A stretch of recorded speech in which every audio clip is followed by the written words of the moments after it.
Once, when I was 6, I saw a magnificent picture in a book about the jungle called True Stories. It showed a boa constrictor swallowing a wild beast. Here is a copy of the picture. In the book it said, boa constrictors swallow their prey whole without chewing. Afterward, they are no longer able to move, and they sleep during the 6 months of their digestion.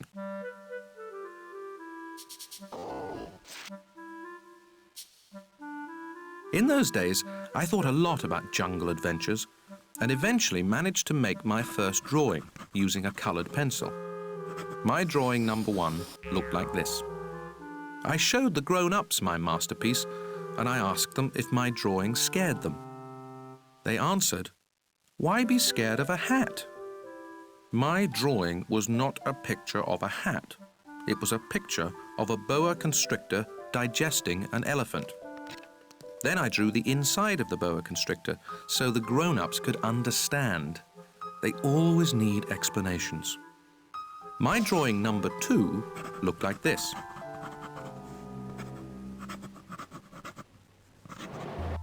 The grown-ups advised me to put away my drawings of boa constrictors, outside or inside, and apply myself instead to geography, history, arithmetic, and grammar.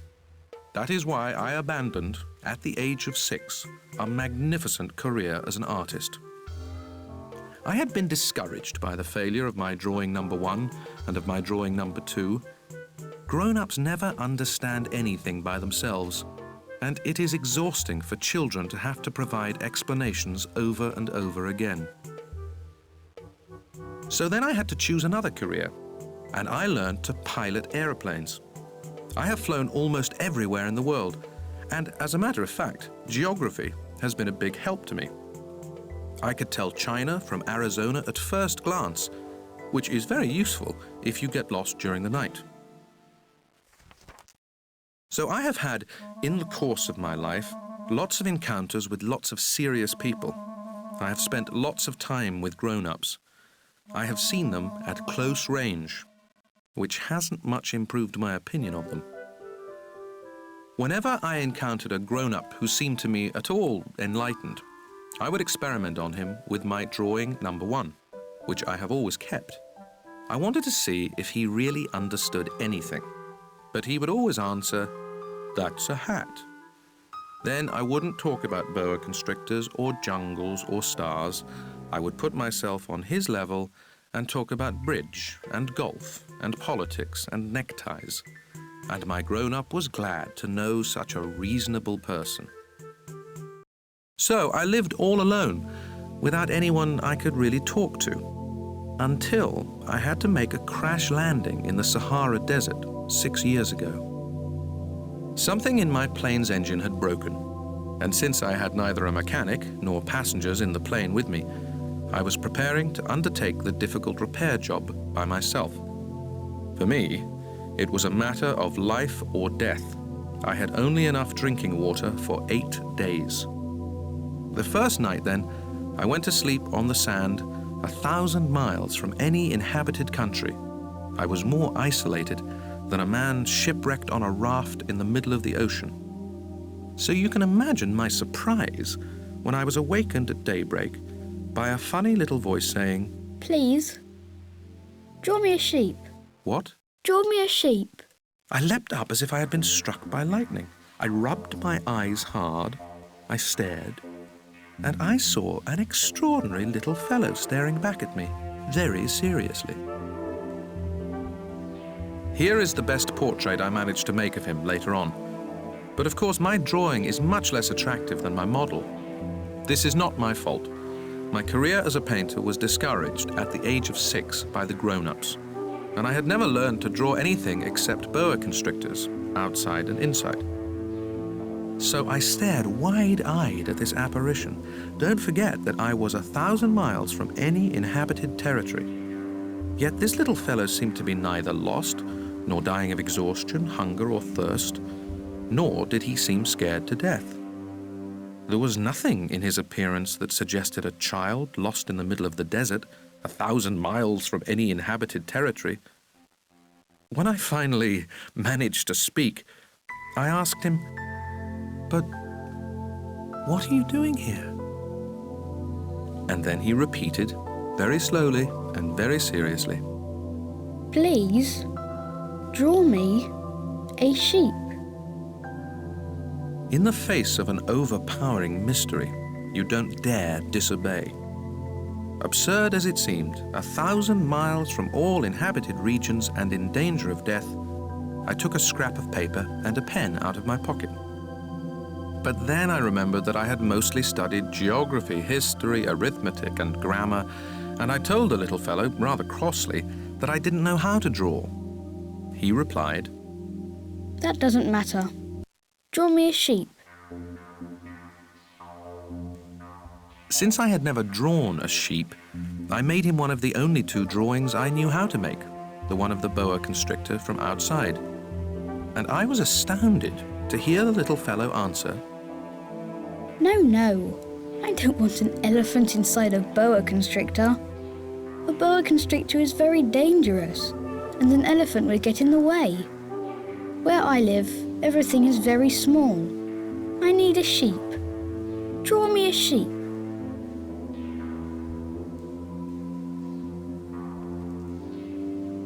So then I made a drawing.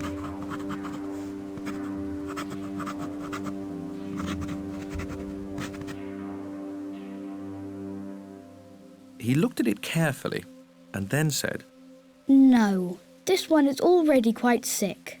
Make another. I made another drawing.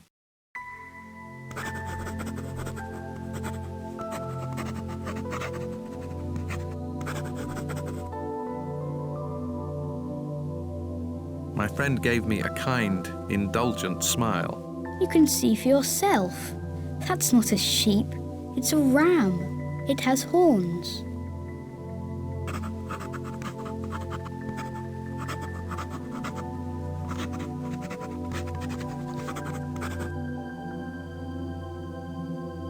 So I made my 3rd drawing, but it was rejected like the others. This one's too old. I want a sheep that will live a long time. So then, impatiently, since I was in a hurry to start work on my engine, I scribbled this drawing and added, "This is just the crate. The sheep you want is inside." But I was amazed to see my young critic's face light up. That's just the kind I wanted. Do you think this sheep will need a lot of grass? Why? Because where I live, everything is very small. There's sure to be enough. I've given you a very small sheep. He bent over the drawing. Not so small as all that. Look, he's gone to sleep. And that's how I made the acquaintance of the little prince. It took me a long time to understand where he came from. The little prince, who asked me so many questions, never seemed to hear the ones I asked him. It was things he said quite at random that, bit by bit, explained everything. For instance, when he first caught sight of my airplane, I won't draw my airplane, that would be much too complicated for me. He asked, What's that thing over there? "It's not a thing, it flies. It's an airplane. My airplane." And I was proud to tell him I could fly. Then he exclaimed, What? You fell out of the sky? "Yes," I said modestly. Oh, that's funny. And the little prince broke into a lovely peal of laughter, which annoyed me a good deal. I liked my misfortunes to be taken seriously. Then he added, So, you fell out of the sky too. What planet are you from? That was when I had the first clue to the mystery of his presence, and I questioned him sharply. "Do you come from another planet?" But he made no answer. He shook his head a little, still staring at my airplane. Of course, that couldn't have brought you from very far. And he fell into a reverie that lasted a long while. Then, taking my sheep out of his pocket, he plunged into contemplation of his treasure. You can imagine how intrigued I was by this hint about other planets. I tried to learn more. "Where do you come from, little fellow? Where is this where I live of yours? Where will you be taking my sheep?" After a thoughtful silence, he answered, The good thing about the crate you've given me is that he can use it for a house after dark. Of course. And if you're good, I'll give you a rope to tie him up during the day and a stake to tie him to. This proposition seemed to shock the little prince. Tie him up? What a funny idea. But if you don't tie him up, he'll wander off somewhere and get lost. My friend burst out laughing again. Where could he go? Anywhere, straight ahead. Then the little prince remarked quite seriously. Even if he did. Everything's so small where I live. And he added, perhaps a little sadly, Straight ahead. You can't go very far. That was how I had learned a second very important thing, which was that the planet he came from was hardly bigger than a house.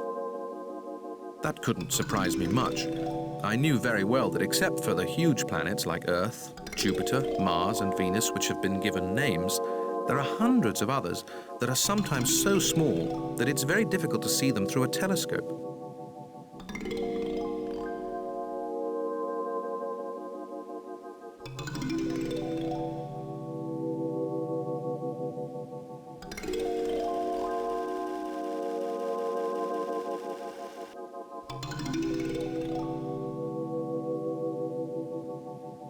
When an astronomer discovers one of them, he gives it a number instead of a name. For instance, he would call it Asteroid 325.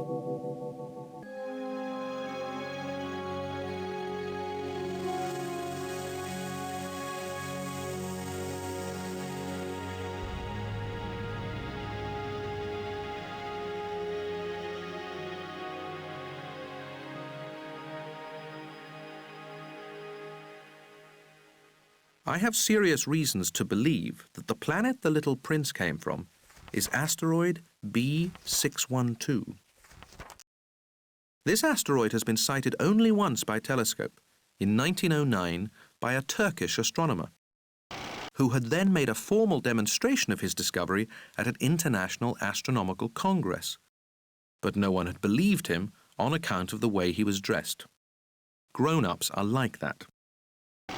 Fortunately, for the reputation of asteroid B612, a Turkish dictator ordered his people, on pain of death, to wear European clothes. The astronomer repeated his demonstration in 1920, wearing a very elegant suit, and this time everyone believed him.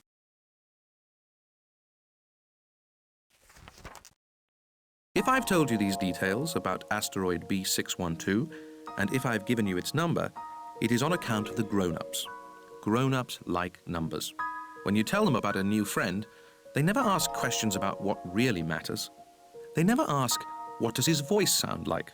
What games does he like best? Does he collect butterflies? They ask, how old is he? How many brothers does he have? How much does he weigh? How much money does his father make? Only then do they think they know him. If you tell grown-ups, I saw a beautiful red brick house with geraniums at the windows and doves on the roof, they won't be able to imagine such a house. You have to tell them, I saw a house worth 100,000 francs. Then they exclaim, what a pretty house. So if you tell them the proof of the little prince's existence is that he was delightful, that he laughed and that he wanted a sheep, when someone wants a sheep, that proves he exists. They shrug their shoulders and treat you like a child. But if you tell them the planet he came from is asteroid B612, then they'll be convinced, and they won't bother you with their questions. That's the way they are. You must not hold it against them. Children should be very understanding of grown-ups. But of course, those of us who understand life couldn't care less about numbers. I should have liked to begin this story like a fairy tale. I should have liked to say, once upon a time, there was a little prince who lived on a planet hardly any bigger than he was, and who needed a friend. For those who understand life, that would sound much truer. The fact is, I don't want my book to be taken lightly. Telling these memories is so painful for me. It's already been 6 years since my friend went away, taking his sheep with him. If I try to describe him here, it's so I won't forget him. It's sad to forget a friend.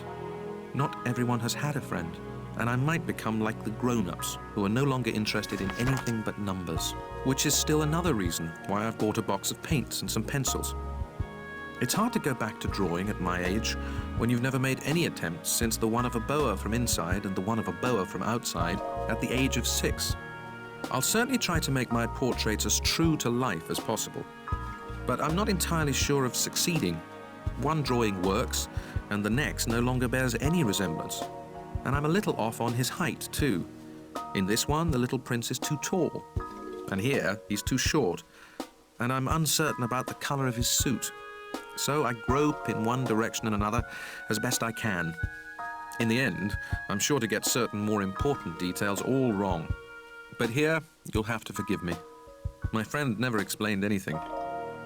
Perhaps he thought I was like himself. But I, unfortunately, cannot see a sheep through the sides of a crate. I may be a little like the grown-ups. I must have grown old.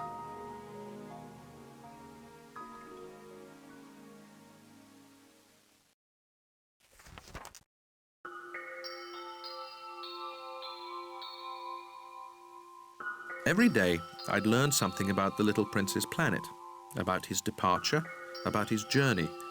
It would come quite gradually in the course of his remarks. This was how I learned, on the 3rd day, about the drama of the baobabs. This time, too, I had the sheep to thank, for suddenly the little prince asked me a question, as if overcome by a grave doubt. Isn't it true that sheep eat bushes? Yes, that's right. Oh, I'm glad. I didn't understand why it was so important that sheep should eat bushes, but the little prince added, And therefore they eat baobabs too? I pointed out to the little prince that baobabs are not bushes, but trees as tall as churches, and that even if he took a whole herd of elephants back to his planet, that herd couldn't finish off a single baobab. The idea of the herd of elephants made the little prince laugh. We'd have to pile them on top of one another. But he observed perceptively. Before they grow big, baobabs start out by being little. True enough. But why do you want your sheep to eat little baobabs? He answered. Oh, come on, you know. As if we were talking about something quite obvious, and I was forced to make a great mental effort to understand this problem all by myself. And in fact, on the little prince's planet there were, as on all planets, good plants and bad plants. The good plants come from good seeds, and the bad plants from bad seeds. But the seeds are invisible. They sleep in the secrecy of the ground until one of them decides to wake up. Then it stretches and begins to sprout, quite timidly at first, a charming, harmless little twig reaching toward the sun. If it's a radish seed or a rosebush seed, you can let it sprout all it likes. But if it's the seed of a bad plant, you must pull the plant up right away, as soon as you can recognize it. As it happens, there were terrible seeds on the little prince's planet. Baobab seeds. The planet's soil was infested with them. Now, if you attend to a baobab too late, you can never get rid of it again. It overgrows the whole planet. Its roots pierce right through. And if the planet is too small, and if there are too many baobabs, they make it burst into pieces. It's a question of discipline. The little prince told me later on. When you've finished washing and dressing each morning, you must tend your planet. You must be sure you pull up the baobabs regularly, as soon as you can tell them apart from the rose bushes, which they closely resemble when they are very young. It is very tedious work, but very easy. And one day he advised me to do my best to make a beautiful drawing for the edification of the children where I live. If they travel someday, he told me. It could be useful to them. Sometimes there's no harm in postponing your work until later. But with baobabs, it's always a catastrophe. I knew one planet that was inhabited by a lazy man. He had neglected 3 bushes. So, following the little prince's instructions, I have drawn that planet. I don't much like assuming the tone of a moralist, but the danger of baobabs is so little recognized, and the risks run by anyone who might get lost on an asteroid are so considerable, that for once, I am making an exception to my habitual reserve. I say, children, watch out for baobabs. It's to warn my friends of a danger of which they, like myself, have long been unaware that I worked so hard on this drawing. The lesson I'm teaching is worth the trouble. You may be asking, why are there no other drawings in this book as big as the drawing of the baobabs? There's a simple answer. I tried, but I couldn't manage it. When I drew the baobabs, I was inspired by a sense of urgency. Oh, little prince. Gradually, this was how I came to understand your sad little life. For a long time, your only entertainment was the pleasure of sunsets. I learned this new detail on the morning of the 4th day, when you told me, I really like sunsets. Let's go and look at one now. but we have to wait What for? for the sun to set. At first, you seemed quite surprised, and then you laughed at yourself, and you said to me, I think I'm still at home. indeed, when it's noon in the United States, the sun, as everyone knows, is setting over France. If you could fly to France in 1 minute, you could watch the sunset. Unfortunately, France is much too far. But on your tiny planet, all you had to do was move your chair a few feet, and you could watch the twilight whenever you wanted to. One day, I saw the sun set 44 times. You know, when you're feeling very sad, sunsets are wonderful. On the day of the 44 times, were you feeling very sad? But the little prince didn't answer. On the 5th day, thanks again to the sheep, another secret of the little prince's life was revealed to me. Abruptly, with no preamble, he asked me, as if it were the fruit of a problem long pondered in silence, If a sheep eats bushes, does it eat flowers too? a sheep eats whatever it finds. Even flowers that have thorns? Yes, even flowers that have thorns. Then what good are thorns? I didn't know. At that moment, I was very busy trying to unscrew a bolt that had got jammed in my engine. I was quite worried, for my plane crash was beginning to seem extremely serious, and the lack of drinking water made me fear the worst. What good are thorns? The little prince never let go of a question once he had asked it. I was annoyed by my jammed bolt, and I answered without thinking, Thorns are no good for anything. They're just the flower's way of being mean. Oh, But after a silence, he lashed out at me with a sort of bitterness. I don't believe you. Flowers are weak. They're naive. They reassure themselves whatever way they can. They believe their thorns make them frightening. I made no answer.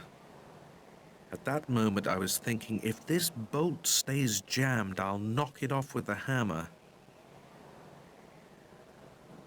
Again, the little prince disturbed my reflections. Then you think flowers... No, not at all. I don't think anything. I just said whatever came into my head. I'm busy here with something serious. He stared at me, astounded. Something serious? He saw me holding my hammer, my fingers black with grease, bending over an object he regarded as very ugly. You talk like the grown-ups. That made me a little ashamed, but he added mercilessly, You confuse everything. You got it all mixed up. he was really very annoyed.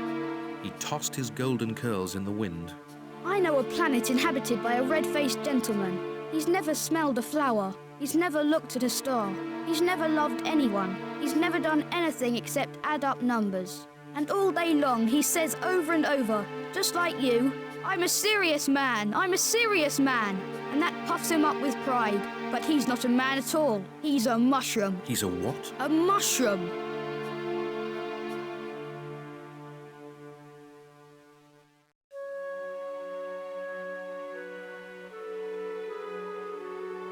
The little prince was now quite pale with rage.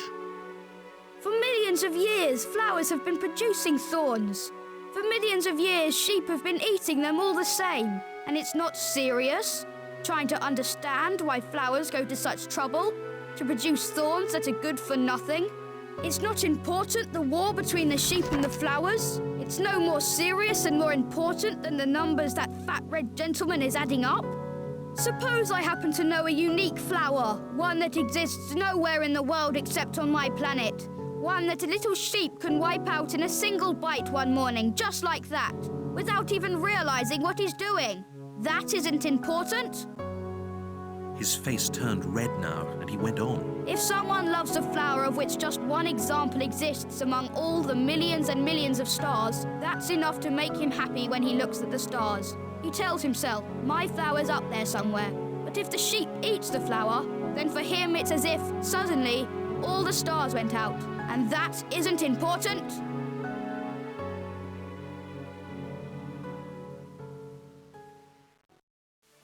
He couldn't say another word.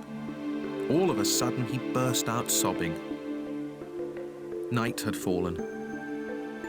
I dropped my tools. What did I care about my hammer, about my bolt, about thirst and death? There was, on one star, on one planet, on mine, the Earth, a little prince to be consoled. I took him in my arms. I rocked him. I told him, the flower you love is not in danger. I'll draw you a muzzle for your sheep. I'll draw you a fence for your flower. I didn't know what to say. How clumsy I felt. I didn't know how to reach him, where to find him. It's so mysterious, the land of tears. I soon learned to know that flower better. On the little prince's planet, there had always been very simple flowers, decorated with a single row of petals so that they took up no room at all and got in no one's way. They would appear one morning in the grass and would fade by nightfall.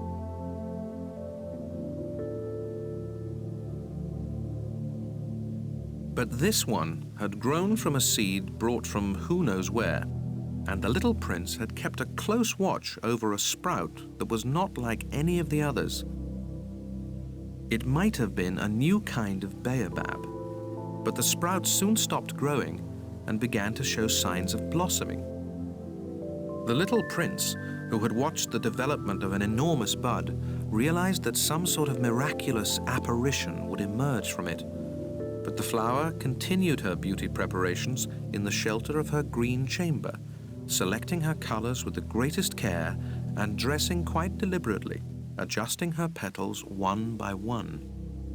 She had no desire to emerge all rumpled like the poppies. She wished to appear only in the full radiance of her beauty. Oh yes, she was quite vain, and her mysterious adornment had lasted days and days. And then, one morning, precisely at sunrise, she showed herself.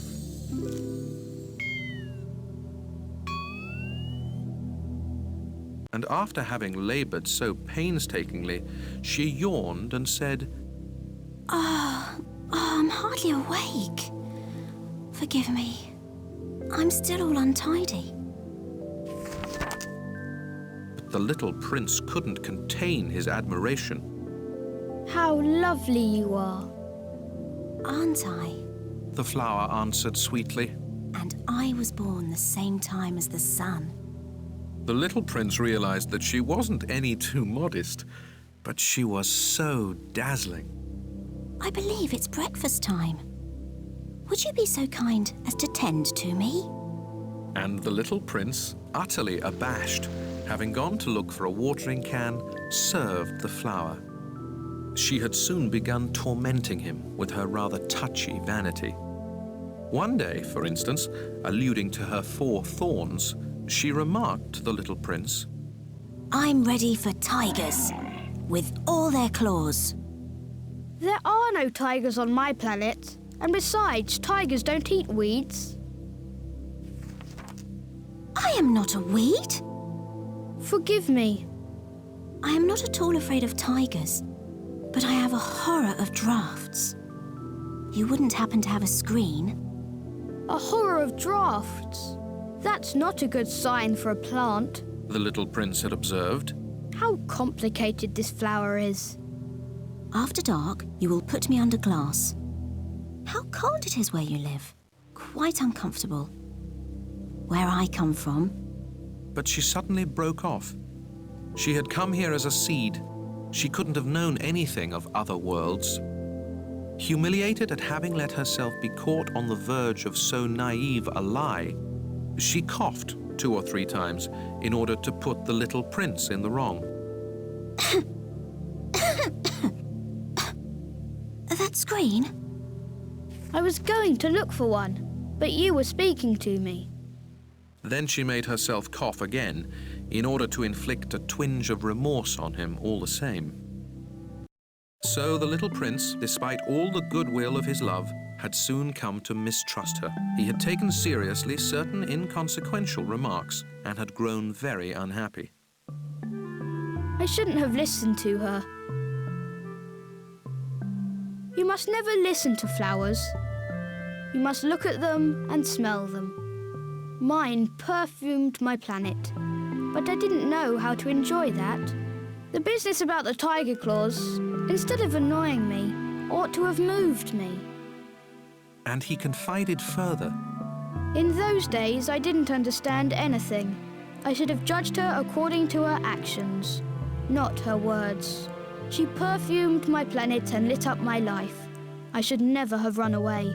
I ought to have realized the tenderness underlying her silly pretensions. Flowers are so contradictory. But I was too young to know how to love her.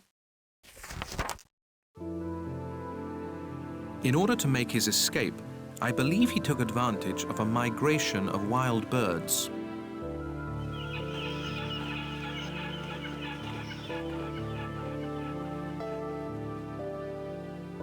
On the morning of his departure, he put his planet in order. He carefully raked out his active volcanoes.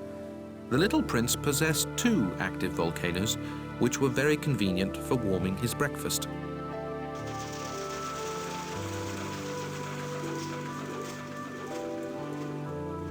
He also possessed 1 extinct volcano, but as he said, you never know, so he raked out the extinct volcano too.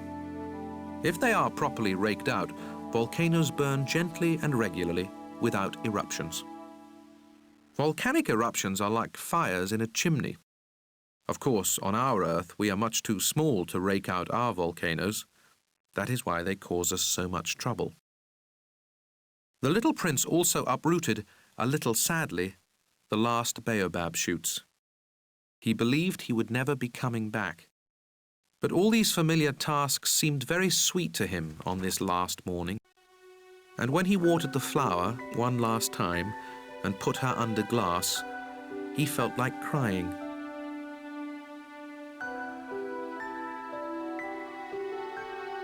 Goodbye, He said to the flower, but she did not answer him. goodbye. He repeated. The flower coughed, but not because she had a cold. I've been silly. I ask your forgiveness. Try to be happy. He was surprised that there were no reproaches. He stood there, quite bewildered, holding the glass bell in mid-air. He failed to understand this calm sweetness. Of course I love you. It was my fault you never knew. It doesn't matter. But you were just as silly as I was. Try to be happy. Put that glass thing down. I don't want it anymore. But the wind. My cold isn't that bad. The night air will do me good. I'm a flower. But the animals. I need to put up with 2 or 3 caterpillars if I want to get to know the butterflies. Apparently they're very beautiful. Otherwise, who will visit me? You'll be far away. As for the big animals, I'm not afraid of them. I have my own claws. And she naively showed her 4 thorns. Then she added, Don't hang around like this. It's irritating. You made up your mind to leave. Now go. for she didn't want him to see her crying. She was such a proud flower.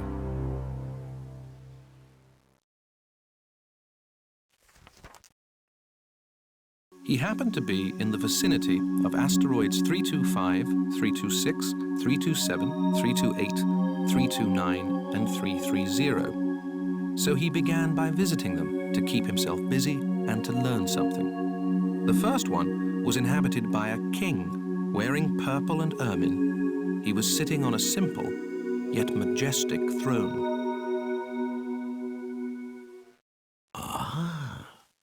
Here's a subject.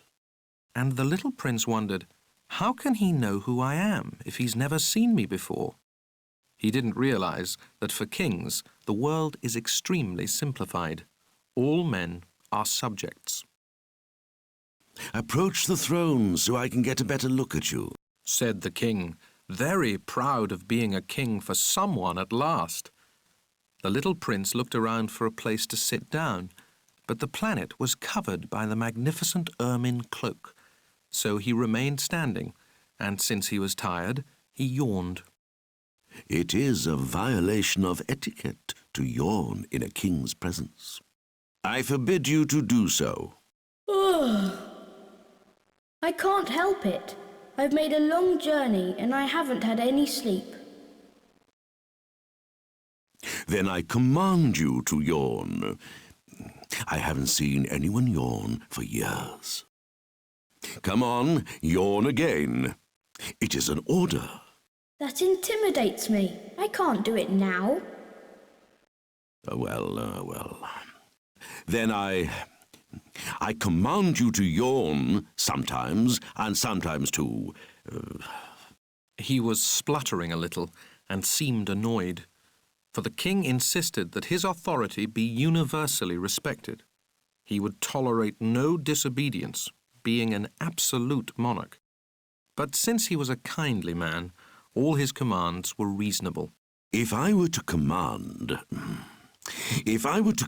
a general to turn into a seagull, and if the general did not obey, that would not be the general's fault. It would be mine. May I sit down?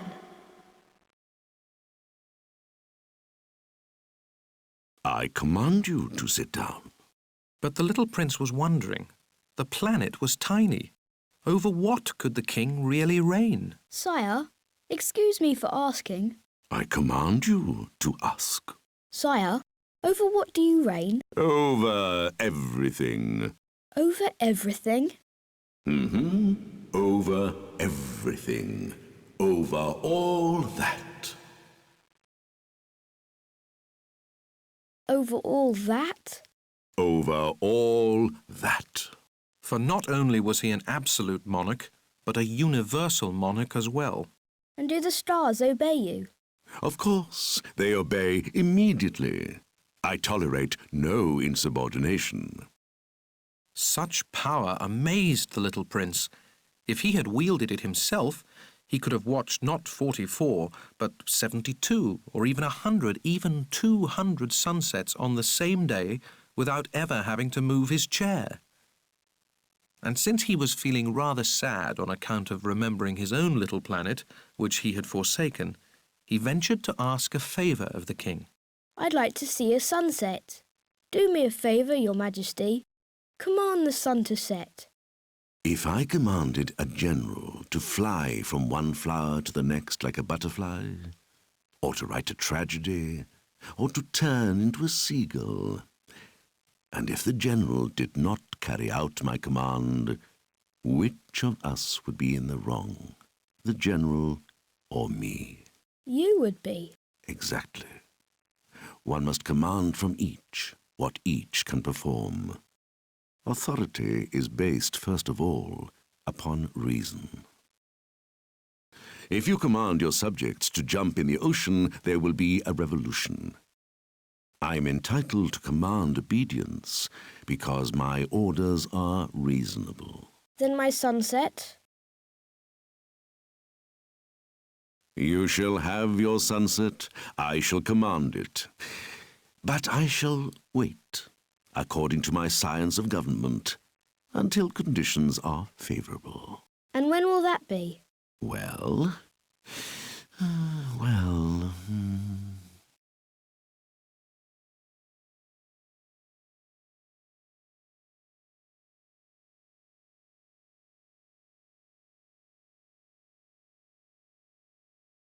Well, that will be that'll be tonight around 7:40. And you'll see how well I am obeyed. The little prince yawned. He was regretting his lost sunset, and besides, he was already growing a little bored. I have nothing further to do here. I'm going to be on my way. Do not leave, do not leave. I shall make you my minister. A minister of what? Of justice. But there's no one here to judge. You never know. I have not yet explored the whole of my realm.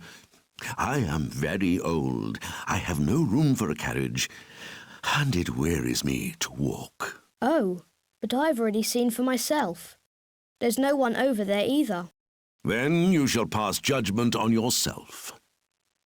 That is the hardest thing of all. It is much harder to judge yourself than to judge others. If you succeed in judging yourself, it's because you are truly a wise man. But I can judge myself anywhere. I don't need to live here. Well. I have good reason to believe that there is an old rat living somewhere on my planet. I hear him at night. You could judge that old rat.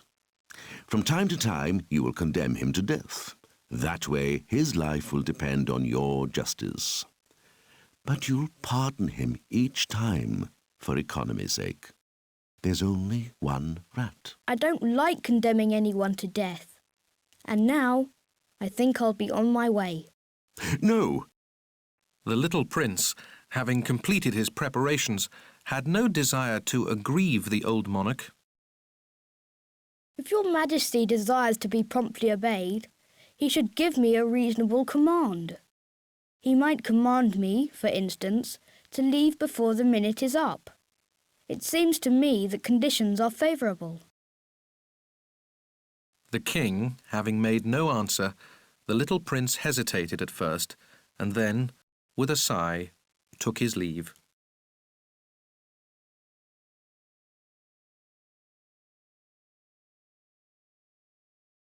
I make you my ambassador.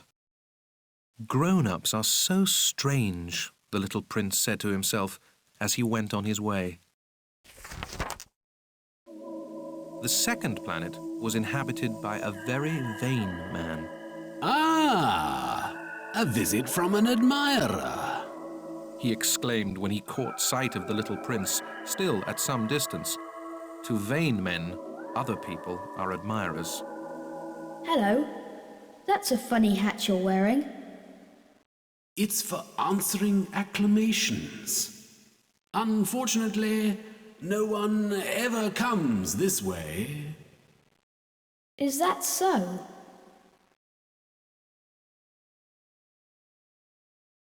Clap your hands.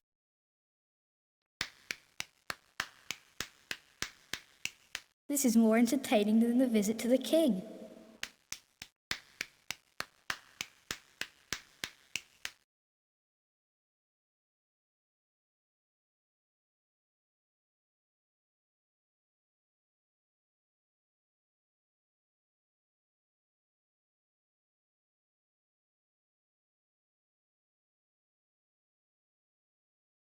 After 5 minutes of this exercise, the little prince tired of the game's monotony.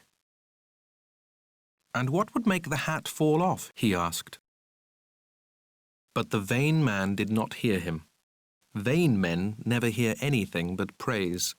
Do you really admire me a great deal? What does that mean, admire?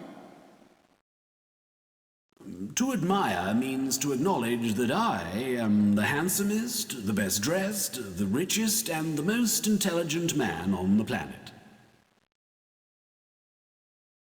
But you're the only man on your planet. Do me this favor. Admire me all the same.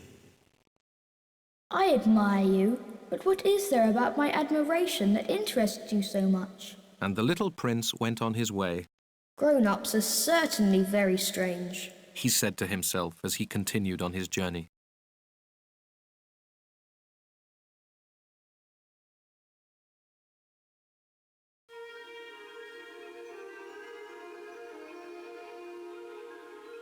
The next planet was inhabited by a drunkard. This visit was a very brief one, but it plunged the little prince into a deep depression. What are you doing there?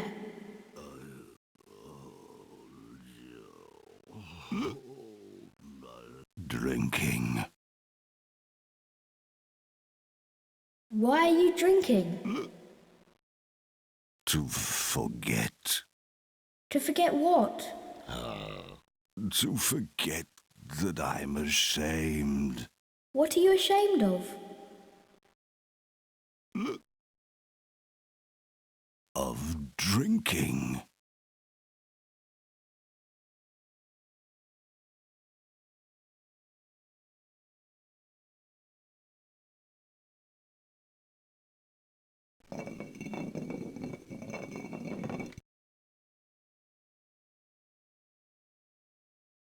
And the little prince went on his way, puzzled.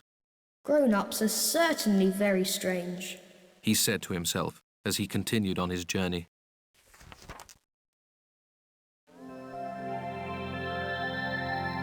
The fourth planet belonged to a businessman. This person was so busy that he didn't even raise his head when the little prince arrived. 28. 3 and 2 make 5. 5 and 7, 12. 26 Hello? and 5, 31. 3 and 2 make 5. 5 and 7, 12. 12 Your and 3, cigarette's 15. gone out.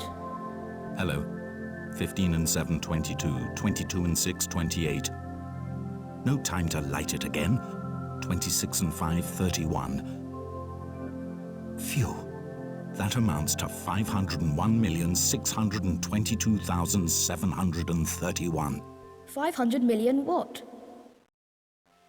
495. 1, 2, 3, 4, 5, 6. 2 minus 4.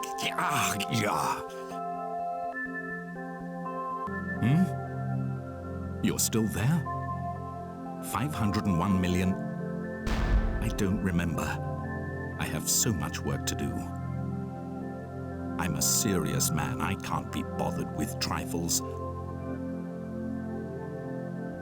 2 and 5, 7. 501 million what? For the 54 years I've inhabited this planet, I've been interrupted only 3 times. The first time was 22 years ago when I was interrupted by a beetle that had fallen onto my desk from God knows where. It made a terrible noise, and I made 4 mistakes in my calculations. The second time was 11 years ago when I was interrupted by a fit of rheumatism. I don't get enough exercise. I haven't time to take strolls. I'm a serious person. The third time is right now. Oh, where was I? 501 million. Million what? Oh, of those little things you sometimes see in the sky. Flies? No, those little shiny things. Bees? No, those little golden things that make lazy people daydream. Now, I'm a serious person. I have no time for daydreaming. Oh, you mean the stars? Yes, that's it. Stars. And what do you do with 500 million stars? 501,622,731. I'm a serious person and I'm accurate. And what do you do with those stars? What do I do with them? Yes. Nothing. I own them.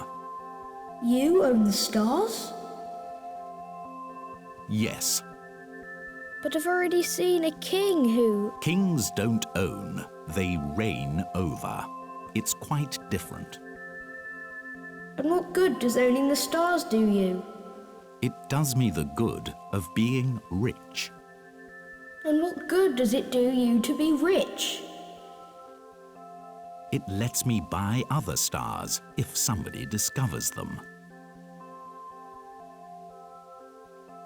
How can someone own the stars?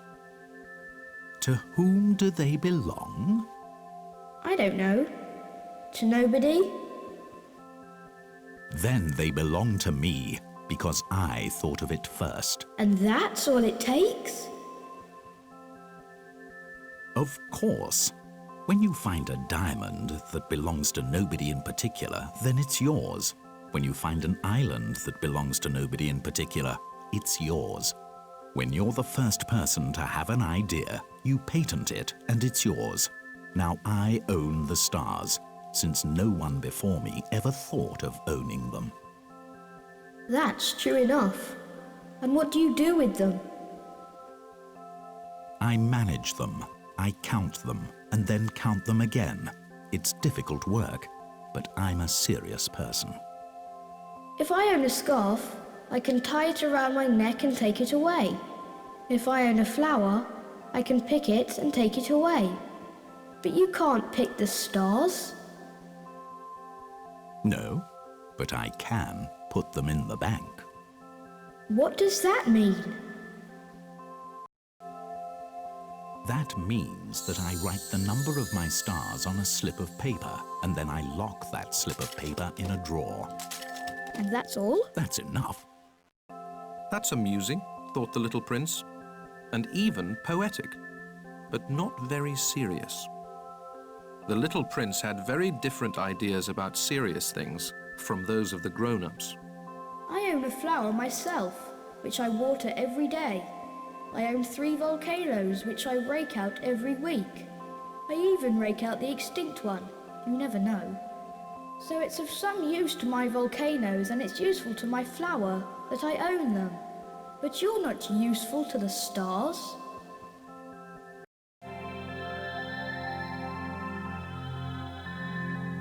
Grown-ups are certainly quite extraordinary, was all he said to himself as he continued on his journey.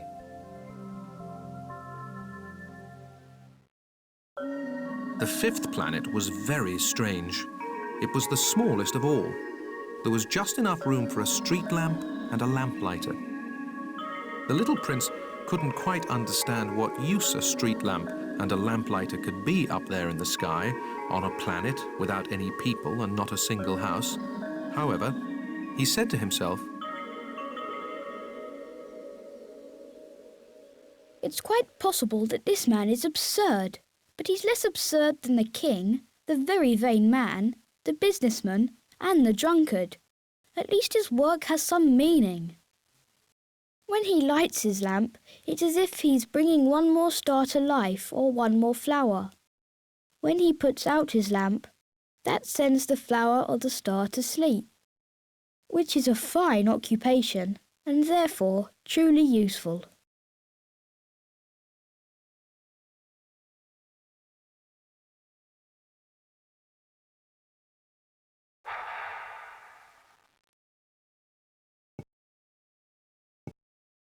when the little prince reached this planet, he greeted the lamplighter respectfully. Good morning. Why have you just put out your lamp? Orders. Good morning. What orders are those? To put out my street lamp. Good evening. But why have you just lit your lamp again?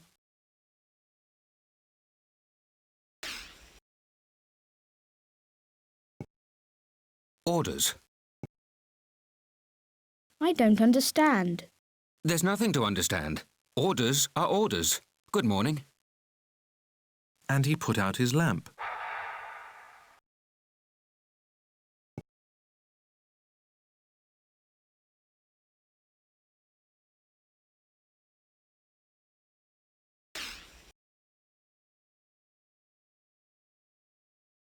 It's a terrible job I have.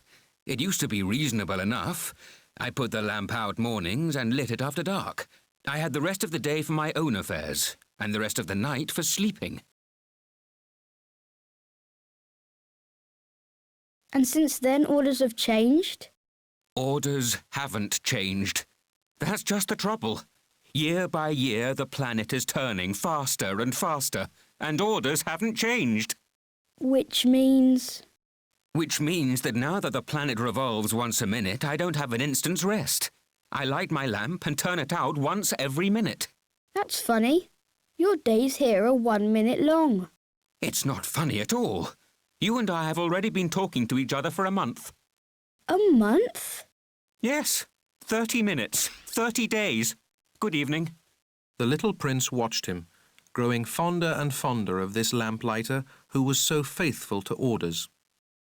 He remembered certain sunsets that he himself used to follow in other days merely by shifting his chair. He wanted to help his friend. You know, I can show you a way to take a rest whenever you want to. I always want to rest. For it is possible to be faithful and lazy at the same time. Your planet is so small that you can walk around it in 3 strides. All you have to do is walk more slowly, and you'll always be in the sun. When you want to take a rest, just walk, and the day will last as long as you want it to. What good does that do me, when the one thing in life I want to do is sleep? Then you're out of luck.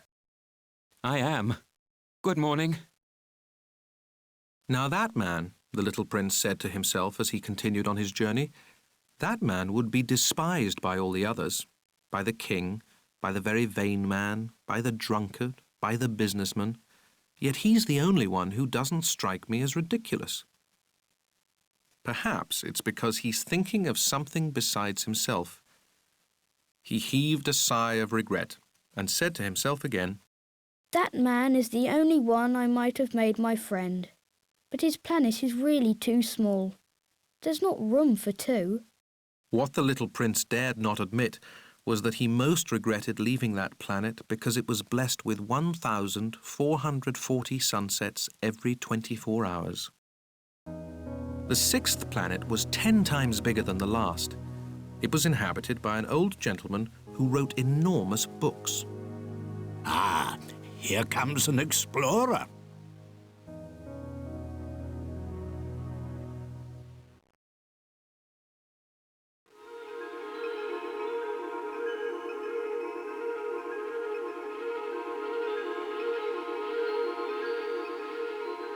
Where do you come from?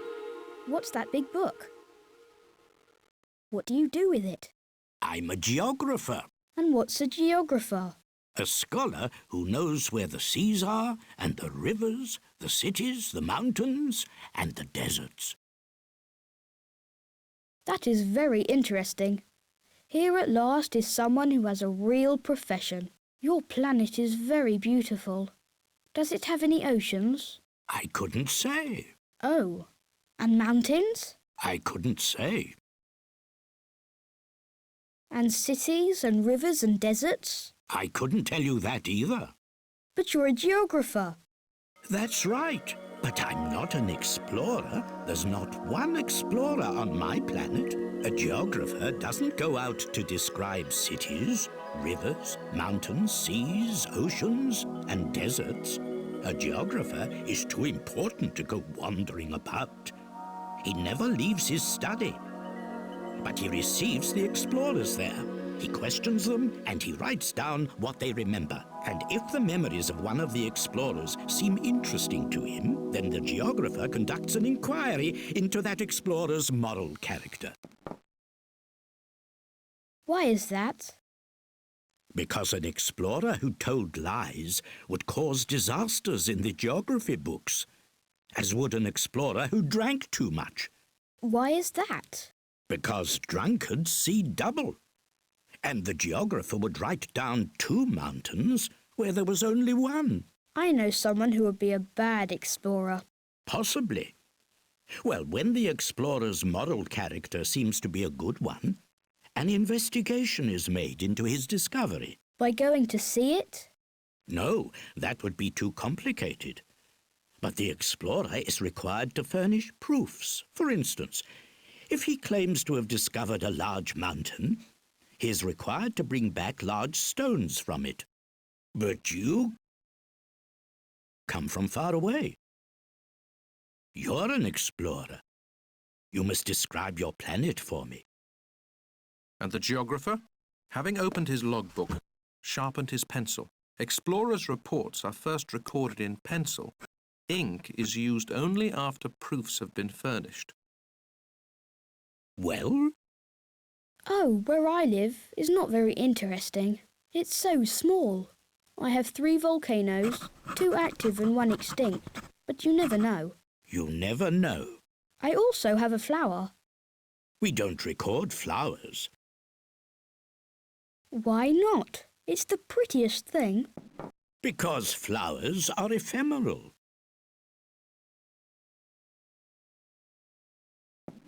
What does ephemeral mean? Geographies are the finest books of all.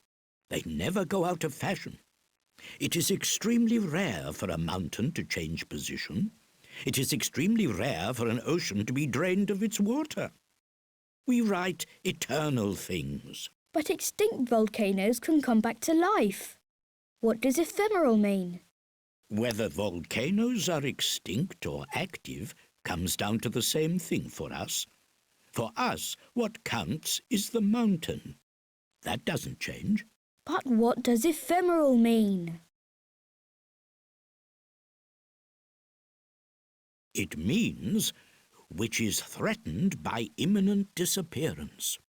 Is my flower threatened by imminent disappearance? Of course. My flower is ephemeral, and she has only 4 thorns with which to defend herself against the world. And I've left her all alone where I live. That was his first impulse of regret. But he plucked up his courage again.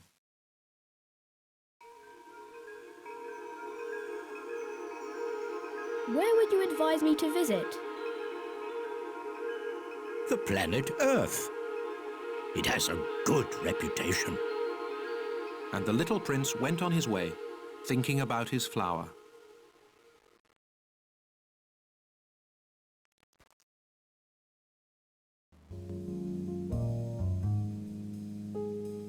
The 7th planet, then, was the Earth.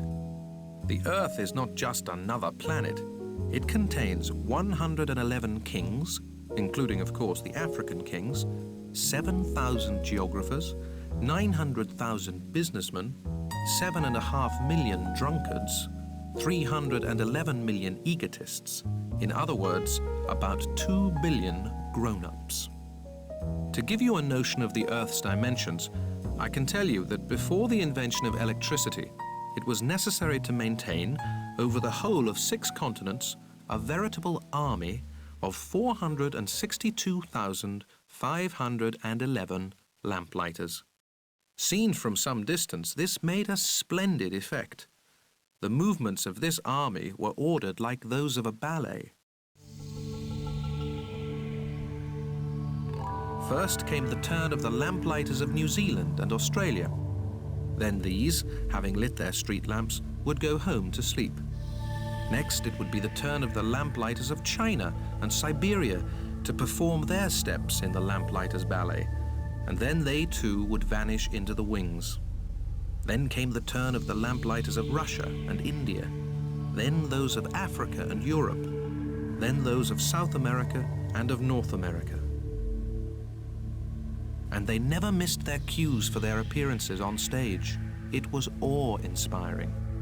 Only the lamplighter of the single street lamp at the North Pole and his colleague of the single street lamp at the South Pole led carefree, idle lives. They worked twice a year.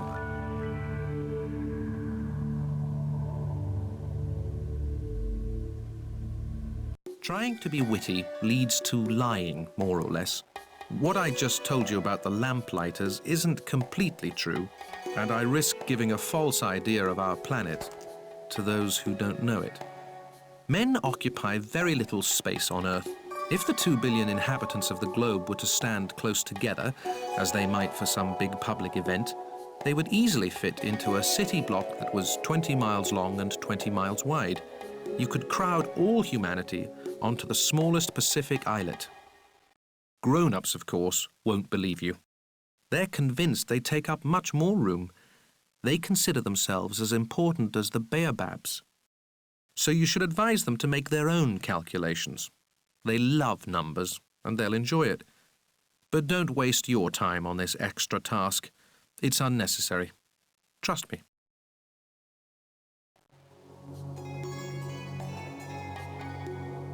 So once he reached the Earth, the little prince was quite surprised not to see anyone. He was beginning to fear he had come to the wrong planet, when a moon-coloured loop uncoiled on the sand.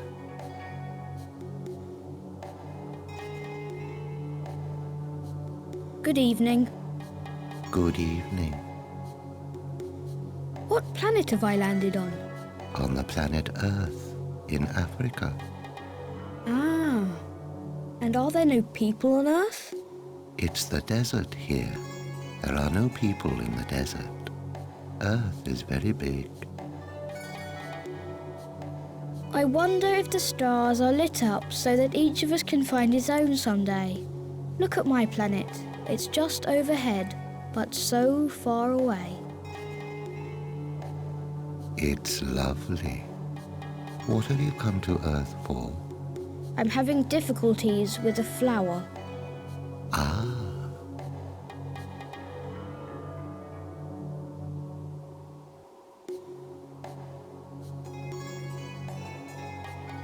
Where are the people? It's a little lonely in the desert. It's also lonely with people. You're a funny creature. No thicker than a finger. But I'm more powerful than a king's finger. You're not very powerful. You don't even have feet. You couldn't travel very far. I can take you further than a ship. Anyone I touch, I send back to the land from which he came. But you're innocent, and you come from a star.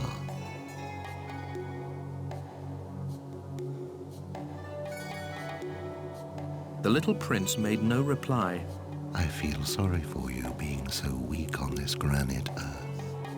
I can help you someday if you grow too homesick for your planet. I can... Oh, I understand just what you mean. But why do you always speak in riddles? I solve them all. And they were both silent.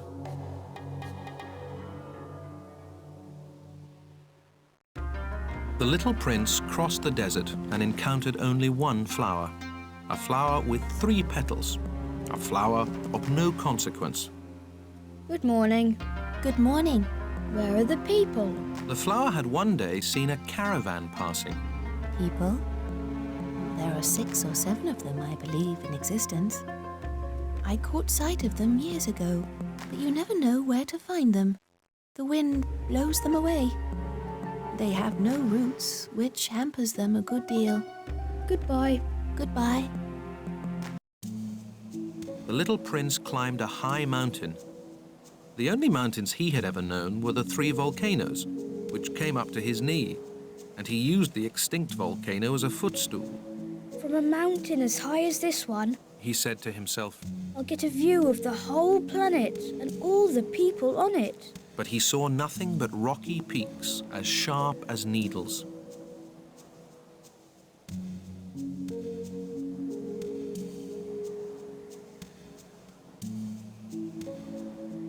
Hello, hello, hello, hello, hello.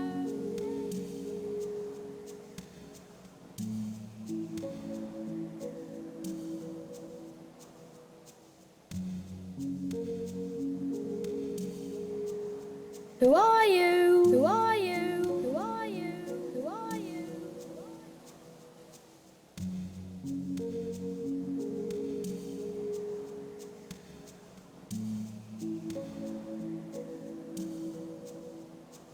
Let's be friends. I'm lonely. I'm lonely. I'm lonely. I'm lonely. I'm lonely. I'm lonely. What a peculiar planet, he thought. It's all dry and sharp and hard, and people here have no imagination. They repeat whatever you say to them. Where I live, I had a flower. She always spoke first.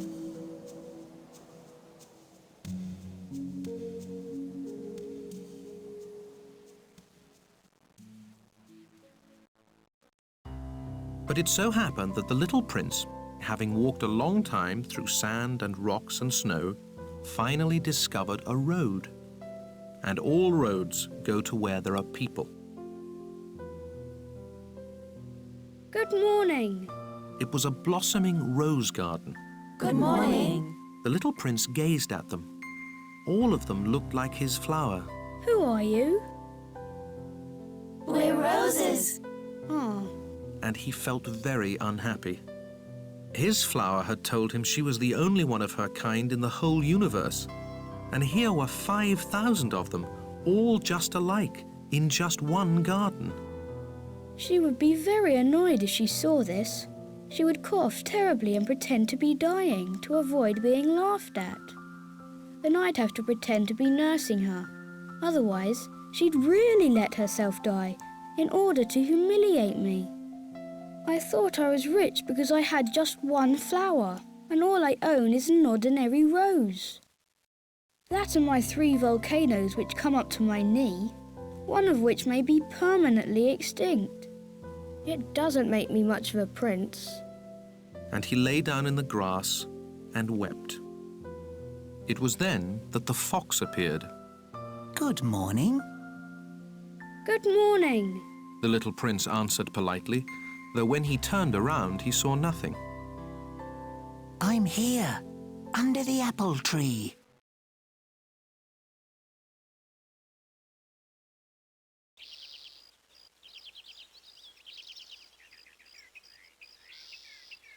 Who are you? You're very pretty.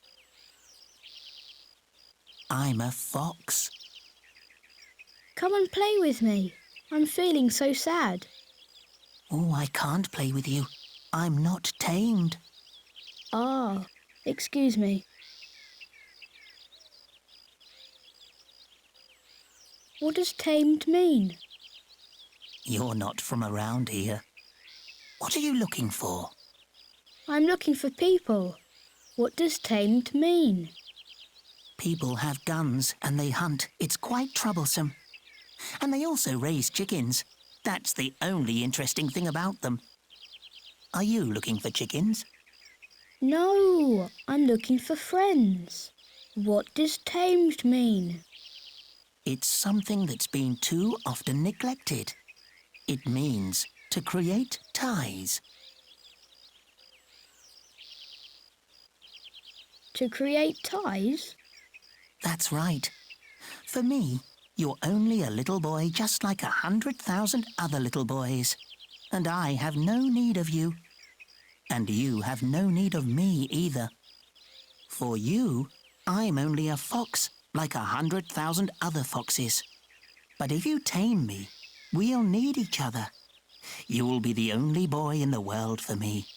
I'll be the only fox in the world for you. I'm beginning to understand. There's a flower. I think she's tamed me. Possibly. On Earth, one sees all kinds of things. Oh, this isn't on Earth. On another planet? Yes. Are there hunters on that planet? No. Now that's interesting. And chickens? No. Nothing's perfect, sighed the fox. But he returned to his idea. My life is monotonous. I hunt chickens. People hunt me. All chickens are just alike. And all men are just alike. So I'm rather bored. But if you tame me, my life will be filled with sunshine. I'll know the sound of footsteps that will be different from all the rest.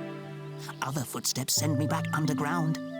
Yours will call me out of my burrow like music. And then, look, you see the wheat fields over there? I don't eat bread. For me, wheat is of no use whatever. Wheat fields say nothing to me, which is sad. But you have hair the colour of gold, so it will be wonderful once you've tamed me. The wheat, which is golden, will remind me of you.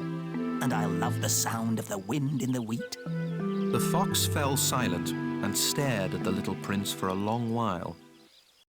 Please, tame me. I'd like to, but I haven't much time. I have friends to find and so many things to learn. The only things you learn are the things you tame. People haven't time to learn anything. They buy things ready-made in stores. But since there are no stores where you can buy friends, people no longer have friends. If you want a friend, tame me. What do I have to do? You have to be very patient. First, you'll sit down a little way away from me, over there in the grass. I'll watch you out of the corner of my eye, and you won't say anything. Language is the source of misunderstandings. But day by day, you'll be able to sit a little closer. The next day, the little prince returned. It would have been better to return at the same time. For instance, if you come at 4 in the afternoon, I'll begin to be happy by 3. The closer it gets to 4, the happier I'll feel. By 4, I'll be all excited and worried. I'll discover what it costs to be happy. But if you come at any old time, I'll never know when I should prepare my heart. There must be rites. What's a rite? That's another thing that's been too often neglected. It's the fact that one day is different from the other days, 1 hour from the other hours. My hunters, for example, have a rite. They dance with the village girls on Thursdays. So Thursday's a wonderful day. I can take a stroll all the way to the vineyards. If the hunters danced whenever they chose, the days would all be just alike. And I'd have no holiday at all. That was how the little prince tamed the fox. And when the time to leave was near... I shall weep. It's your own fault. I never wanted to do you any harm, but you insisted that I tame you. Yes, of course. But you're going to weep. Yes, of course. Then you get nothing out of it? I get something. Because of the colour of the wheat. Then he added, Go look at the roses again. You'll understand that yours is the only rose in all the world. Then come back to say goodbye, and I'll make you the gift of a secret. The little prince went to look at the roses again. You're not at all like my rose. You're nothing at all yet. No one has tamed you, and you haven't tamed anyone. You're the way my fox was. He was just a fox like 100,000 others. But I've made him my friend, and now he's the only fox in all the world. And the roses were humbled. You're lovely, but you're empty. One couldn't die for you. Of course, an ordinary passerby would think my rose looked just like you. But my rose, all on her own, is more important than all of you together, since she's the one I've watered, since she's the one I put under glass, since she's the one I sheltered behind a screen, since she's the one for whom I killed the caterpillars, except the 2 or 3 for butterflies, since she's the one I listened to when she complained, or when she boasted, or even sometimes when she said nothing at all, since she's my rose. And he went back to the fox. Goodbye. Goodbye. Here is my secret. It's quite simple. One sees clearly only with the heart. Anything essential is invisible to the eyes. Anything essential is invisible to the eyes. The little prince repeated, in order to remember. It's the time you spent on your rose that makes your rose so important. It's the time I spent on my rose. The little prince repeated, in order to remember. People have forgotten this truth, but you mustn't forget it. You become responsible forever for what you've tamed. You're responsible for your rose. I'm responsible for my rose. The little prince repeated, in order to remember. Good morning. Ah, good morning. What is it that you do here? I sort the travellers into bundles of 1,000. I dispatch the trains that carry them, sometimes to the right, sometimes to the left.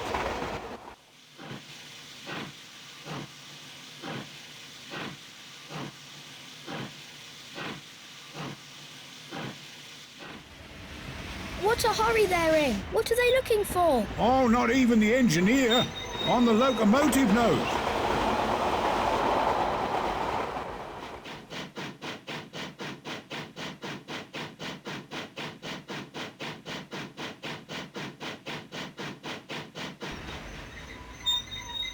Are they coming back already? It's not the same ones. It's an exchange. They weren't satisfied where they were. No one is ever satisfied where he is.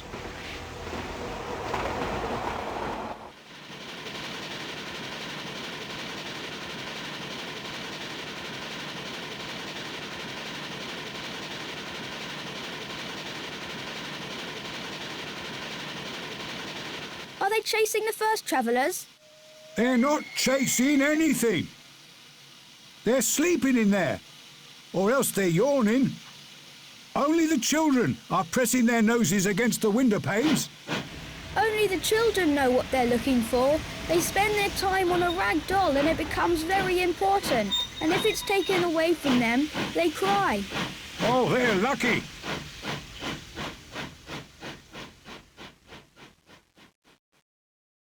Good morning. Good morning. This was a sales clerk who sold pills invented to quench thirst. Swallow one a week and you no longer feel any need to drink. Why do you sell these pills? They save so much time. Experts have calculated that you can save 53 minutes a week. And what do you do with those 53 minutes? Whatever you like. If I had 53 minutes to spend as I liked, I'd walk very slowly toward a water fountain. It was now the 8th day since my crash landing in the desert, and I'd listened to the story about the sales clerk as I was drinking the last drop of my water supply. "Ah," I said to the little prince, "your memories are very pleasant, but I haven't yet repaired my plane. I have nothing left to drink, and I, too, would be glad to walk very slowly toward a water fountain." My friend the fox told me. Little fellow, this has nothing to do with the fox. Why? Because we're going to die of thirst. The little prince didn't follow my reasoning and answered me, It's good to have had a friend, even if you're going to die. Myself, I'm very glad to have had a fox for a friend.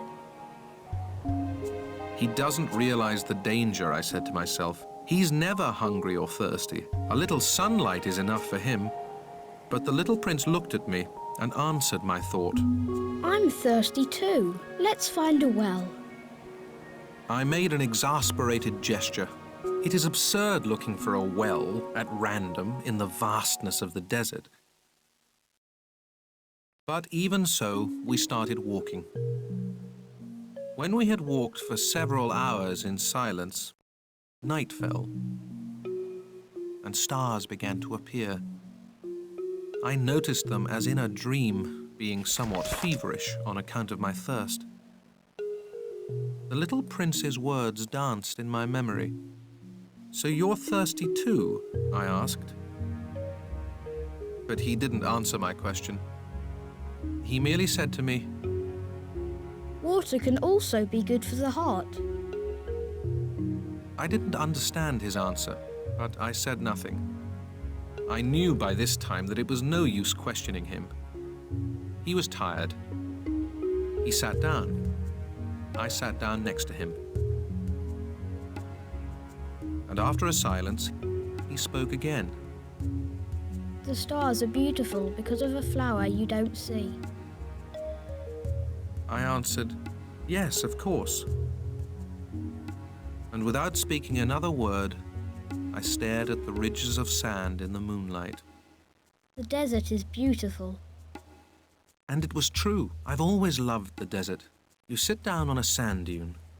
You see nothing, you hear nothing, and yet something shines. Something sings in that silence. What makes the desert beautiful is that it hides a well. I was surprised by suddenly understanding that mysterious radiance of the sands. When I was a little boy, I lived in an old house, and there was a legend that a treasure was buried in it somewhere. Of course, no one was ever able to find the treasure. Perhaps no one even searched. But it cast a spell over that whole house. My house hid a secret in the depths of its heart. Yes, I said to the little prince, whether it's a house or the stars or the desert, what makes them beautiful is invisible. I'm glad you agree with my fox. As the little prince was falling asleep, I picked him up in my arms and started walking again. I was moved. It was as if I was carrying a fragile treasure. It actually seemed to me there was nothing more fragile on earth. By the light of the moon, I gazed at that pale forehead, those closed eyes, those locks of hair trembling in the wind, and I said to myself, what I'm looking at is only a shell. What's most important is invisible, as his lips parted in a half smile. I said to myself again, what moves me so deeply about this sleeping little prince is his loyalty to a flower, the image of a rose shining within him, like the flame within a lamp, even when he's asleep. And I realized he was even more fragile than I had thought. Lamps must be protected. A gust of wind can blow them out. And walking on like that, I found the well at daybreak.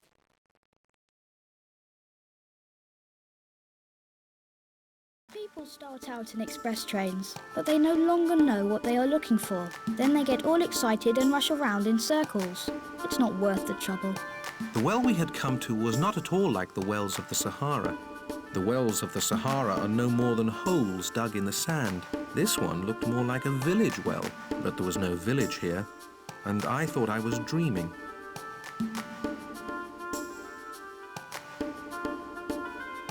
It's strange, I said to the little prince. Everything is ready. The pulley, the bucket, and the rope. He laughed, grasped the rope, and set the pulley working. And the pulley groaned the way an old weather vane groans when the wind has been asleep a long time. Hear that? We've awakened this well and it's singing.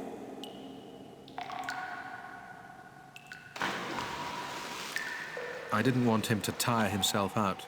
Let me do that. It's too heavy for you. Slowly, I hoisted the bucket to the edge of the well. I set it down with great care.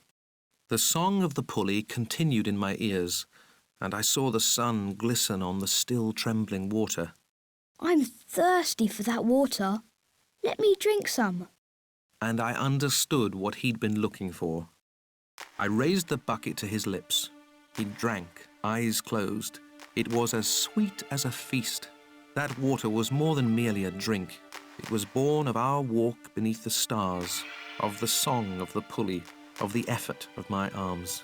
It did the heart good, like a present. When I was a little boy, the Christmas tree lights, the music of midnight mass, the tenderness of people's smiles made up in the same way the whole radiance of the Christmas present I received. People where you live grow 5,000 roses in one garden, yet they don't find what they're looking for. They don't find it, I answered. And yet, what they are looking for could be found in a single rose or a little water. Of course, I answered. And the little prince added, But eyes are blind. You have to look with the heart. I had drunk the water. I could breathe easy now. The sand, at daybreak, is honey-coloured. And that colour was making me happy, too. Why then did I also feel so sad? You must keep your promise, said the little prince, sitting up again beside me. What promise? You know, a muzzle for my sheep. I'm responsible for this flower. I took my drawings out of my pocket. The little prince glanced at them and laughed as he said, Your baobabs look more like cabbages. Oh, I had been so proud of the baobabs. Your fox, his ears look more like horns, and they're too long. And he laughed again. You're being unfair, my little prince. I never knew how to draw anything but boas from the inside and boas from the outside. Oh, that'll be all right. Children understand. So then I drew a muzzle, and with a heavy heart I handed it to him. You've made plans I don't know about, but he didn't answer. He said, You know, my fall to Earth, tomorrow will be the first anniversary. Then, after a silence, he continued. I landed very near here. And he blushed. And once again, without understanding why, I felt a strange grief. However, a question occurred to me. Then it wasn't by accident that on the morning I met you, 8 days ago, you were walking that way, all alone, 1,000 miles from any inhabited region. Were you returning to the place where you fell to earth? The little prince blushed again, and I added hesitantly, perhaps on account of the anniversary?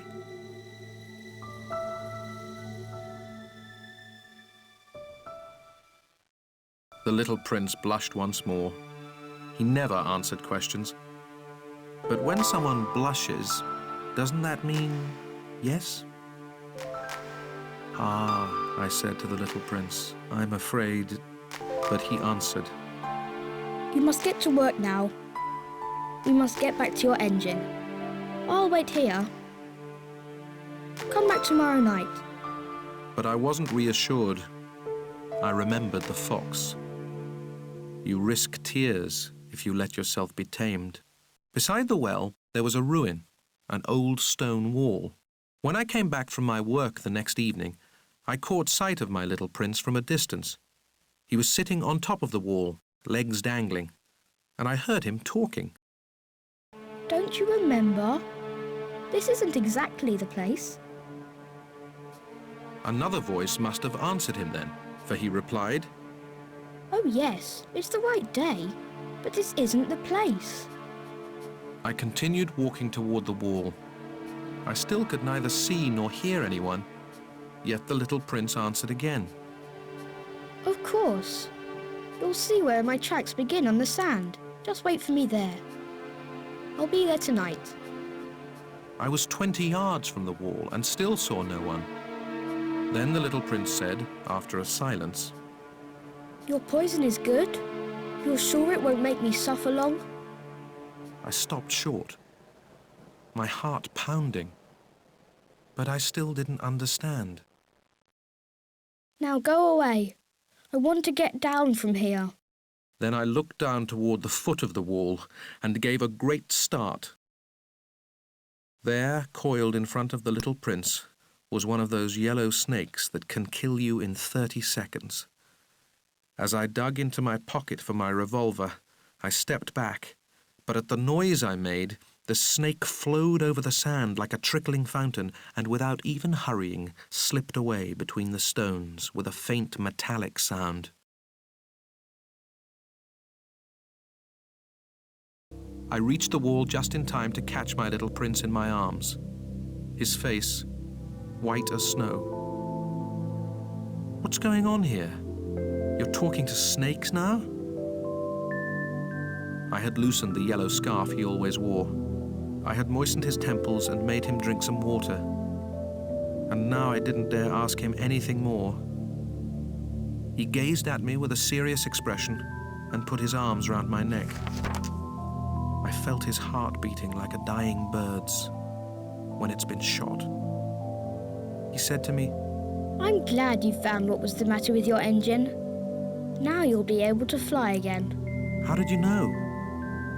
I was just coming to tell him that I had been successful beyond all hope. He didn't answer my question. All he said was, I'm leaving today too. And then, sadly, It's much further. It's much more difficult. I realized that something extraordinary was happening. I was holding him in my arms like a little child, yet it seemed to me that he was dropping headlong into an abyss, and I could do nothing to hold him back. His expression was very serious now, lost and remote. I have your sheep. And I have the crate for it. And the muzzle. And he smiled sadly. I waited a long time. I could feel that he was reviving a little. Little fellow, you were frightened. Of course he was frightened. But he laughed a little. I'll be much more frightened tonight. Once again I felt chilled by the sense of something irreparable. and I realized I couldn't bear the thought of never hearing that laugh again. For me, it was like a spring of fresh water in the desert. Little fellow, I want to hear you laugh again. But he said to me, Tonight it'll be a year. My star will be just above the place where I fell last year. Little fellow, it's a bad dream, isn't it? All this conversation with the snake and the meeting place and the star. But he didn't answer my question. All he said was, The important thing is what can't be seen. Of course. It's the same as for the flower. If you love a flower that lives on a star, then it's good at night to look up at the sky. All the stars are blossoming. Of course. It's the same for the water. The water you gave me to drink was like music on account of the pulley and the rope. You remember, it was good. Of course. At night, you'll look up at the stars. It's too small where I live for me to show you where my star is. It's better that way. My star will be one of the stars for you. So you'll like looking at all of them. They'll all be your friends. And besides, I have a present for you. He laughed again. Ah, little fellow. I love hearing that laugh. That will be my present. Just that. It'll be the same as for the water. What do you mean? People have stars, but they aren't the same. For travellers, the stars are guides. For other people, they are nothing but tiny lights. And for still others, for scholars, they are problems. For my businessmen, they were gold. But all those stars are silent stars. You, though, you'll have stars like nobody else. What do you mean? When you look up at the sky at night, since I'll be living on one of them, since I'll be laughing on one of them, for you, it'll be as if all the stars are laughing. You'll have stars that can laugh. And he laughed again. And when you're consoled, everyone eventually is consoled. You'll be glad you've known me. You'll always be my friend. You'll feel like laughing with me. And you'll open your window sometimes just for the fun of it. And your friends will be amazed to see you laughing while you're looking up at the sky. Then you'll tell them, yes, it's the stars. They always make me laugh. And they'll think you're crazy. It'll be a nasty trick I played on you. And he laughed again. And it'll be as if I had given you, instead of stars, a lot of tiny bells that know how to laugh. And he laughed again. Then he grew serious once more. Tonight, you know, don't come. I won't leave you. It'll look as if I'm suffering. It'll look a little as if I'm dying. It'll look that way. Don't come to see that. It's not worth the trouble. I won't leave you. But he was anxious. I'm telling you this on account of the snake. He mustn't bite you. Snakes are nasty sometimes. They bite just for fun. I won't leave you. But something reassured him. It's true. They don't have enough poison for a second bite. That night, I didn't see him leave. He got away without making a sound. When I managed to catch up with him, he was walking fast, with determination. All he said was, Ah, you're here. And he took my hand. But he was still anxious. You were wrong to come. You'll suffer. I'll look as if I'm dead, and that won't be true. I said nothing. You understand, it's too far. I can't take this body with me. It's too heavy. I said nothing. But it'll be like an old abandoned shell. There's nothing sad about an old shell. I said nothing. He was a little disheartened now, but he made one more effort. It'll be nice, you know. I'll be looking at the stars too. All the stars will be wells with a rusty pulley. All the stars will pour out water for me to drink. I said nothing. And it'll be fun. You'll have 500 million little bells. I'll have 500 million springs of fresh water. And he too said nothing, because he was weeping. Here's the place. Let me go on alone. And he sat down because he was frightened. Then he said, You know, my flower, I'm responsible for her, and she's so weak and so naive. She has 4 ridiculous thorns to defend her against the world. I sat down too, because I was unable to stand any longer. He said, There. That's all. He hesitated a little longer, then he stood up. He took a step. I couldn't move. There was nothing but a yellow flash close to his ankle. He remained motionless for an instant. He didn't cry out. He fell gently, the way a tree falls. There wasn't even a sound because of the sand.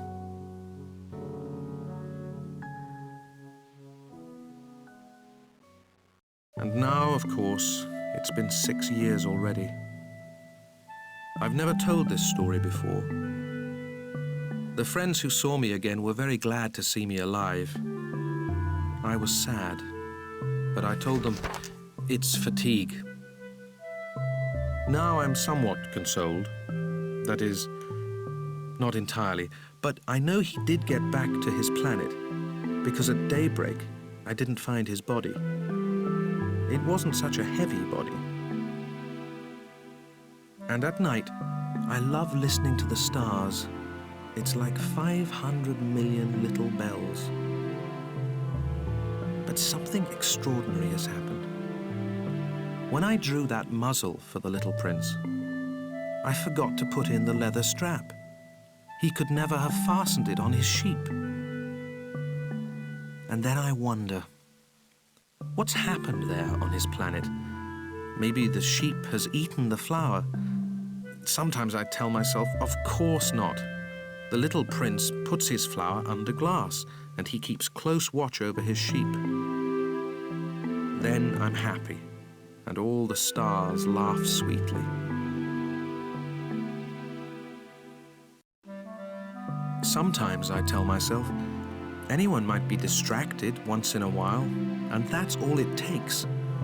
One night he forgot to put her under glass, or else the sheep got out without making any noise during the night. Then the bells are all changed into tears. It's all a great mystery. For you who love the little prince too.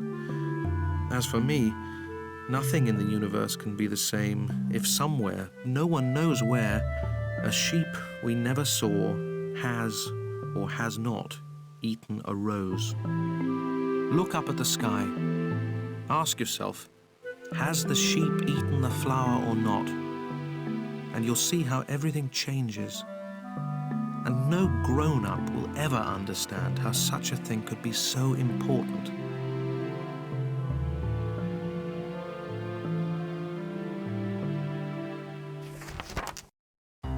For me, this is the loveliest and the saddest landscape in the world. It's the same landscape as the one on the preceding page, but I've drawn it one more time in order to be sure you see it clearly. It's here that the little prince appeared on Earth, then disappeared. Look at this landscape carefully to be sure of recognizing it. If you should travel to Africa someday, in the desert, and if you happen to pass by here, I beg you not to hurry past. Wait a little, just under the star. Then, if a child comes to you, if he laughs, if he has golden hair, if he doesn't answer your questions, you'll know who he is. If this should happen, be kind. Don't let me go on being so sad. Send word immediately that he's come back.